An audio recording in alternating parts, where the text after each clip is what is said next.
He kōna ipurangi tēnei nā te reo irirangi o Aotearoa. Voice of Tangaroa is a collaboration between New Zealand Geographic and RNZ. Reporting for this series is public interest journalism funded through New Zealand On Air.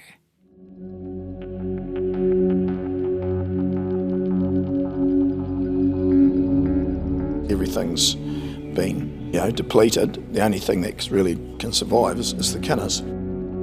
Kina, after they have eaten all of the kelp and turned it into a barren, they suffer as well. There's virtually nothing in it. You can barely even find the roe in this one. The connection for me is it's emotional, but also it's a part of our diet as Māori. When the kelp grew back, I literally cried.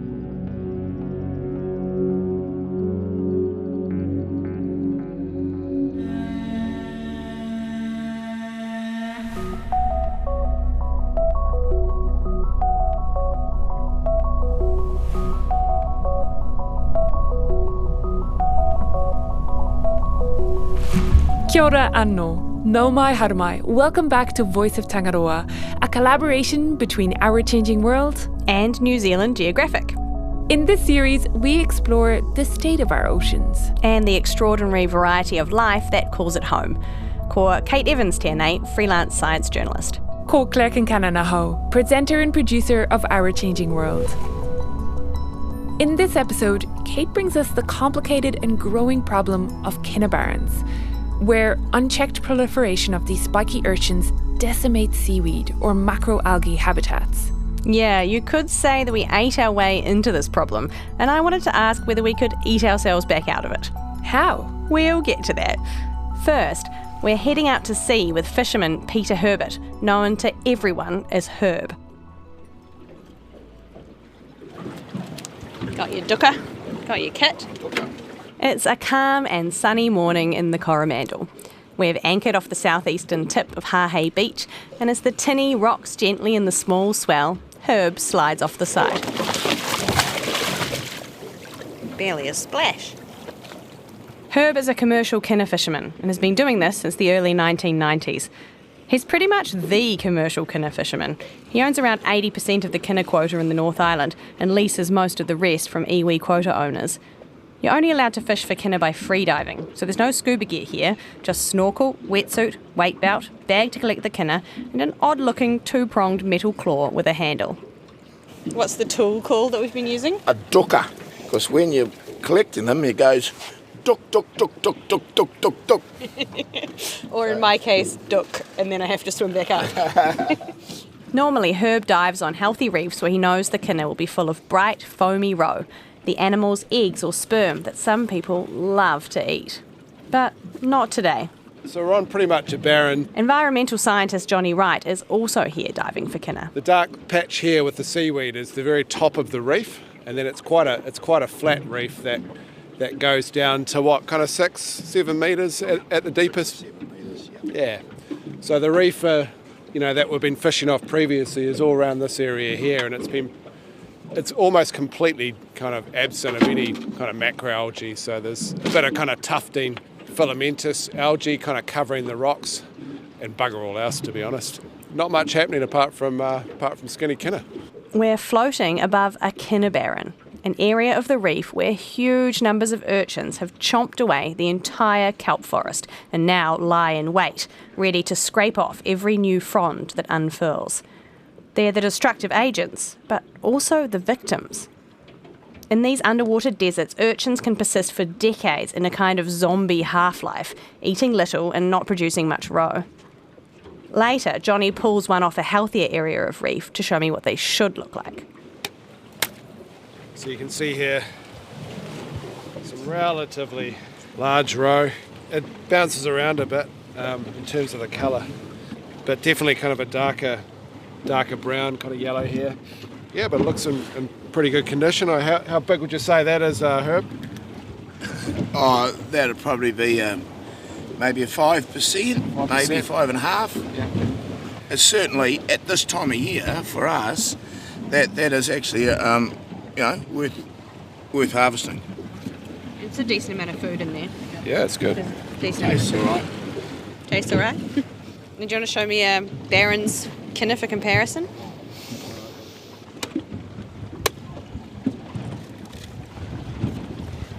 So this is that guy from the Barren. You can see there's virtually nothing in it. You can barely even find the roe in this one. Super Oh skinny yeah, I can't strips. see anything of Yeah, that this guy is- golden yellow colour. This guy is completely empty.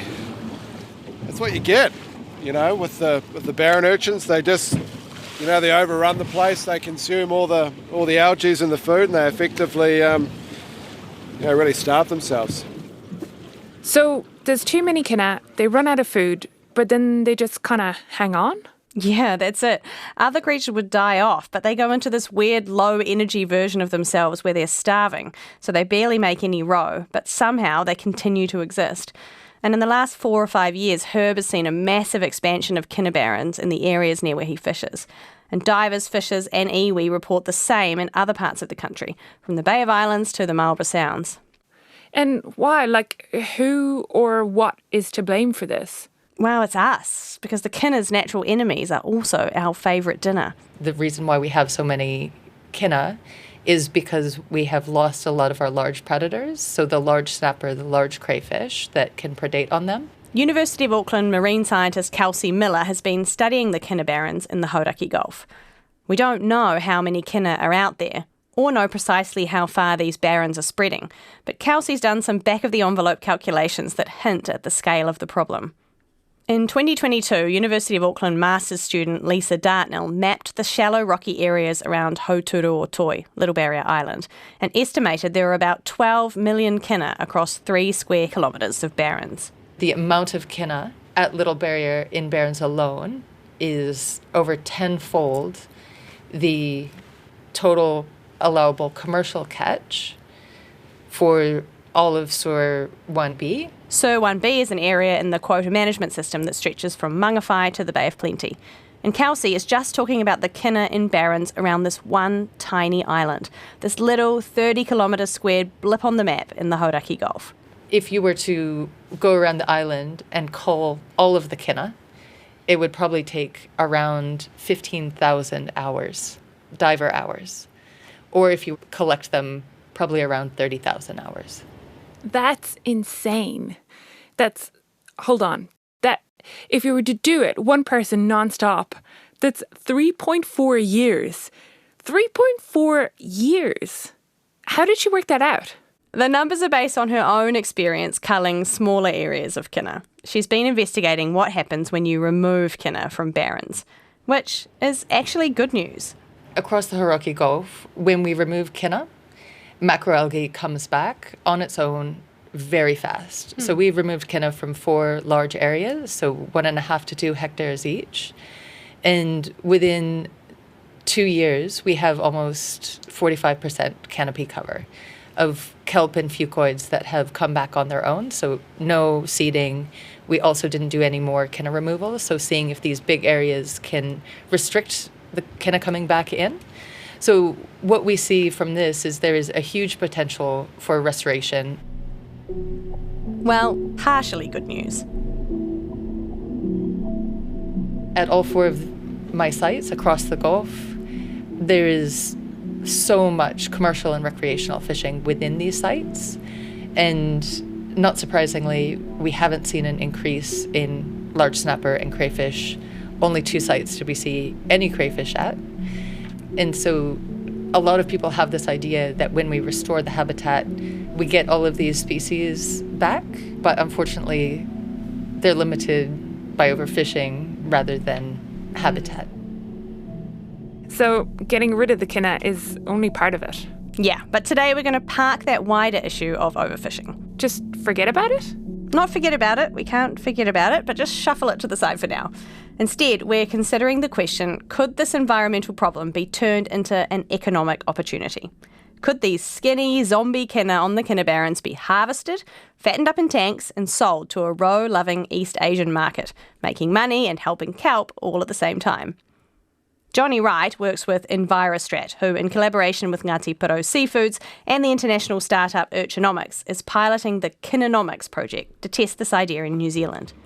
That's why he and Herb and Johnny's Envirostrat colleague Liam Hansard have been out collecting underfed kina off the barrens. Are you all going down at once? Yeah, And what's the aim? Just fill a sack and then swim back up? Yeah, they're called kits. So hopefully we can get about 100 skinny kina to a kit and 10 kits. That's 1,000. That's the goal, right? If we can do that quick, and that'd be good. So Go back to the cafe and have a coffee. yeah. Cool. Well, so you'll be going down a couple of times? Yeah, we're going, like me, I'll be going down because probably spend probably most of the day to get my 1,000, but, old Herb over there could probably do it in 3 breaths, so. It's not long before Herb comes back up and hauls a full bag into the boat. That's it. Perfect. He takes a few breaths, swaps out his full kit for an empty, and he's back down again. I have a quick go with the dukkha, but it's hard. I can't hold my breath for long enough. So instead I'm put to work as a kina minder and damp sack wrangler. So what we do once we kind of get them up to the boat, we keep them in the kit bags, so these netted bags. And we want to keep them out of the wind and as humid as possible. So we use these coffee sacks. We soak them in seawater. We basically layer them over the top, and it's been a tried and true technique. Why don't they like the wind? Oh, they dry out pretty quickly, and we've found that influences the survivorship over time. So it's really important to kind of, like I said, keep them damp and keep them out of the wind as much as possible. So hessian sack, and then when you're fully transporting them, wrapping them with a tarp. They're generally pretty good. Yeah. Hey, little kina. Oh, they're waving their little spines around. Yeah. So they're very much alive.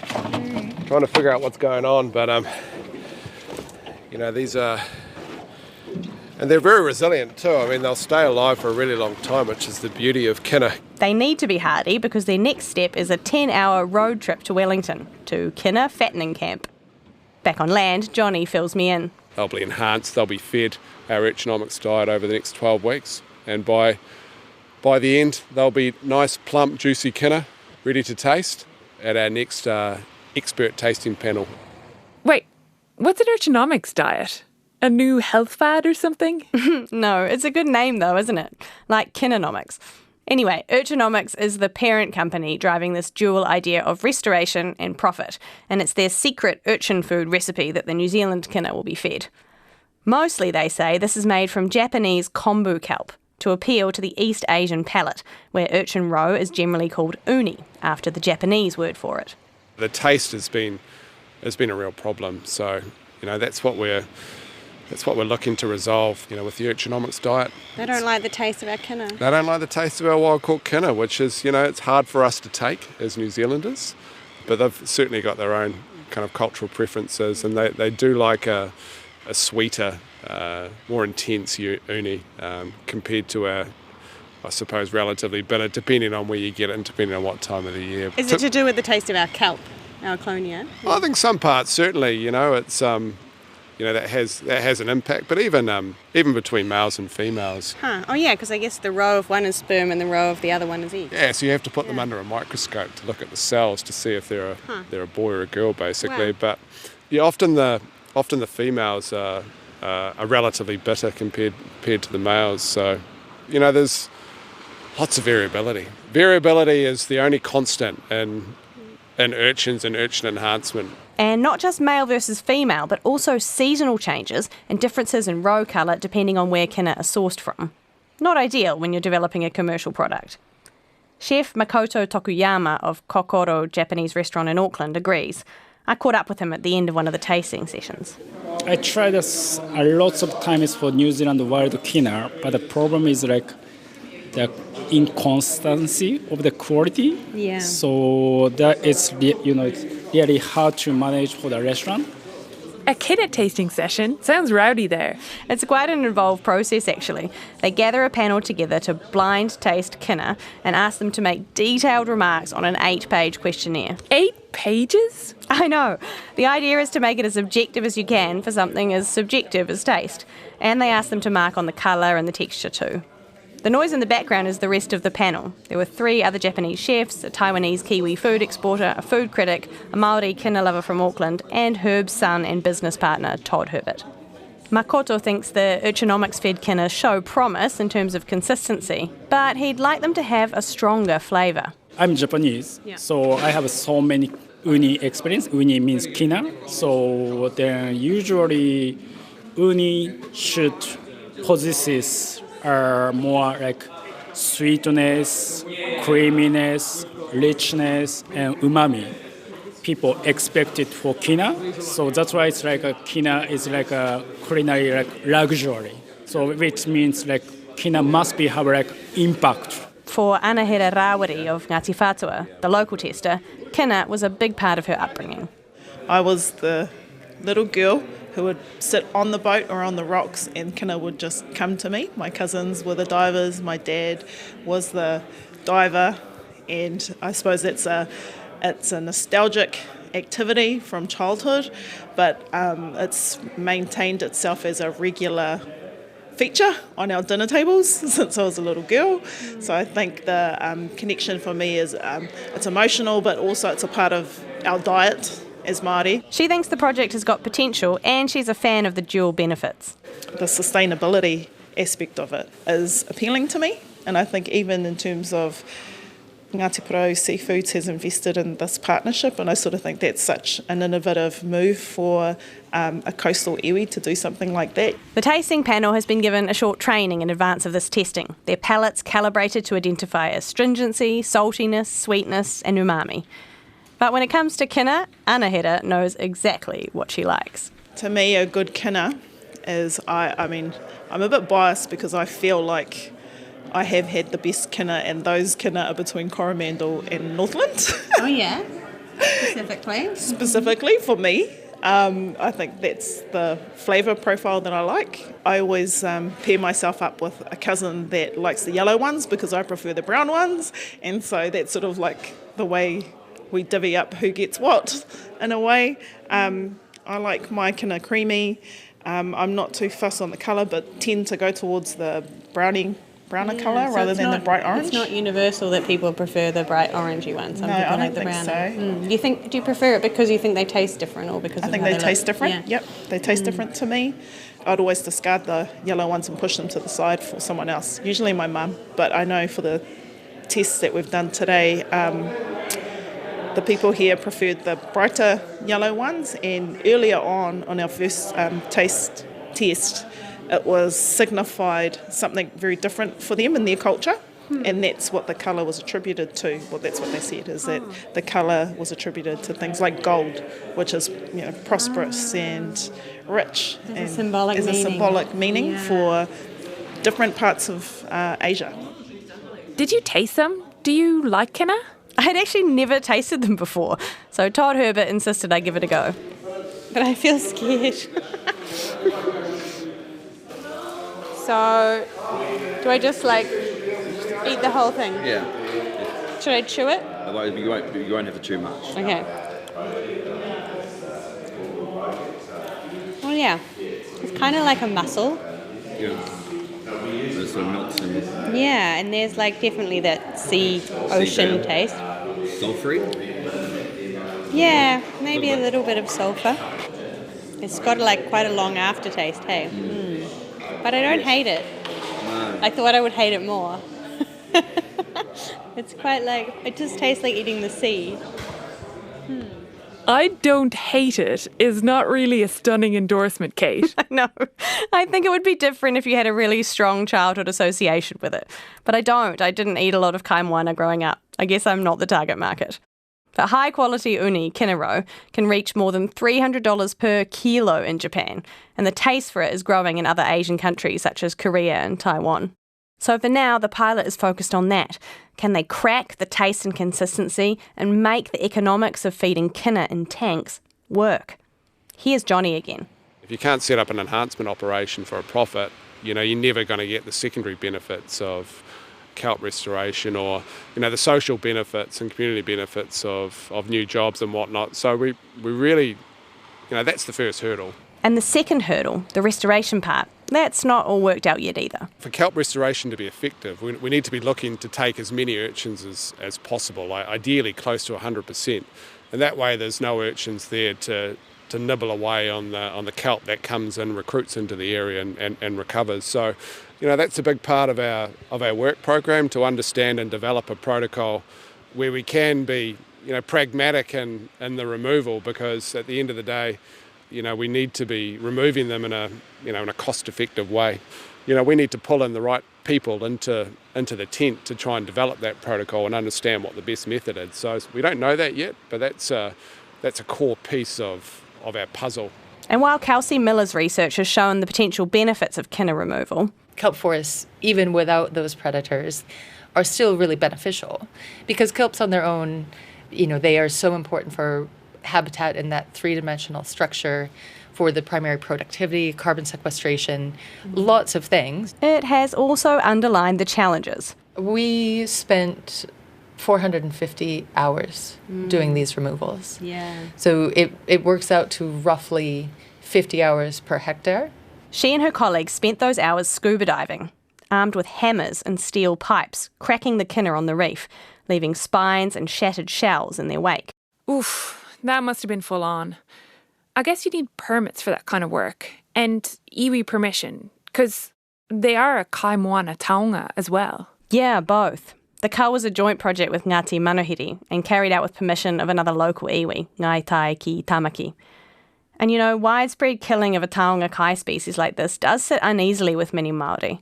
Ngāti Manohiri spokesperson Delma O'Kane told me the decision to go ahead with the cull was nuanced and informed by the iwi's approach to exercising kaitiakitanga. It wasn't easy for Kelsey either. Did you find it hard, having to do it yourself? I'm vegetarian. I don't like killing things. And it was for me, it was a really rough experience, Right. because it was like you were killing them and feeling bad about it, and then feeling good because you're like, oh, well, the fish are so happy. And you're like, oh, this is hopefully good for the environment. And when the kelp grew back, I literally cried, because it was like, oh, at least it was worth it. Yeah, that sounds intense. But also, I guess she got her answer on whether it can be done, and it works. It does, but only if you do it right. For kelp restoration to happen, you have to remove almost all of the kinna. And so that generally is less than 1 kinna per square meter, which sounds like a lot, but compared to a lot of the kinna barrens, there's often 4 or 5 per square meter, or up to 40 plus per square meter. Wow. 40 per square metre. Oh my God. And I think that is something that we need to address, is for either harvesters, for urchinomics, or for direct consumption. It takes a lot of effort to harvest down to those levels. So it's easy to get a few of the kinna and take the best ones that you want, and it takes a lot more effort to get every last one to be able to get those restoration benefits.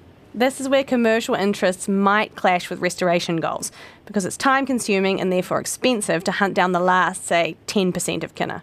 But if restoring kelp is the goal, you need to. It's a tipping point. Once you get to a certain level, it takes quite a lot of kinna to destroy a kelp forest, but once that's gone, only a few kinna are able to maintain those barrens. So any new little kelps that try to grow up are just going to be destroyed. Though the total allowable catch was increased significantly in October 2023 for the areas encompassing East Northland, Auckland, the Hauraki Gulf and the Bay of Plenty, this is unlikely to do anything to help, because apart from the Kina-nomics team, no one wants to collect skinny kinna. Right now, Johnny pays commercial quota holder Herb by the kilo every time he collects kinna from a barren. Maybe, Kelsey says, we should consider creating something new. Perhaps we could develop some type of restoration quota that community groups or commercial operators could apply for and select an area of barrens to restore. Kina-nomics are hoping they could be granted some kind of long-term special harvesting permits that would require monitoring and verification of kelp recovery. Nothing like either of these exists right now, and the watchdog agency Fisheries New Zealand didn't seem all that enthusiastic when I tried to sound them out on it. So where does this leave us? Well, Johnny Wright told me they should have the results of this first stage of the Kina-nomics pilot very soon. In the meantime, Kelsey's results are cause for a little bit of celebration. When we started we were pretty sure that the sites in Lee and at Huturu'utoi would show kelp regrowth. The site closest to Auckland at Otada Island in the Noises chain, we weren't sure. There's a lot more sedimentation and turbidity, and after 6 months we hadn't seen any kelp coming back, but then after 1 year it was the highest kelp cover of any of the 4 sites. So it shows that it's possible across a big portion of the Gulf. But we can't forget the bigger picture. You mean the loss of those large snapper and crayfish that we put to the side? The ones that munch on kina and keep their numbers low? Yeah, pulling kina out of an area can speed up the natural recovery. It helps you get ahead of the return of their natural predators. So you get kelp back in 2 years rather than, say, 20. But to really fix the problem, we need to remove the kina and then enable the big snapper and crayfish to come back to keep their numbers low. And that means changing how we fish.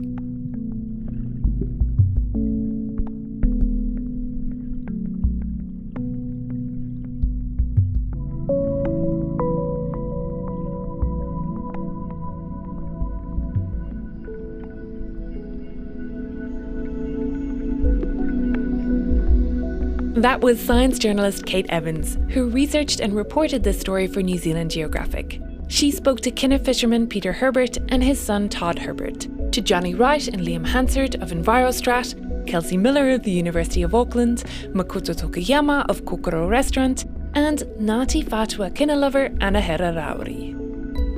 Voice of Tangaroa is a joint production between RNZ's Our Changing World and New Zealand Geographic. New Zealand Geographic reporting on the Voice of Tangaroa is public interest journalism funded through New Zealand On Air. You can learn more and read the articles for free at nzgeo.com/seas. Kate Evans and Richard Robinson are the main journalist and photographer of the series, and additional reporting was done by Bill Morris. This episode was produced by Kate Evans and me, Claire Kincannon, with help from Ellen Rikers and Brianna Uritich. Thanks to Phil Vine for editing help. Sound engineering was by William Saunders, and executive producers are Tim Watkin of RNZ and James Frankham of New Zealand Geographic. Original music for this series was created by the Wellington-based group Grains. You can find them on Spotify. And you can find and follow Voice of Tangaroa on your favourite podcast platform, or you can follow Our Changing World. All episodes will also appear there. If you've enjoyed this episode, please share it with your friends and family. Help us get the word out. Tēnā koe I whakarongo mai. Thanks so much for listening. Ko Claire Kincannon aho. Mā te wā.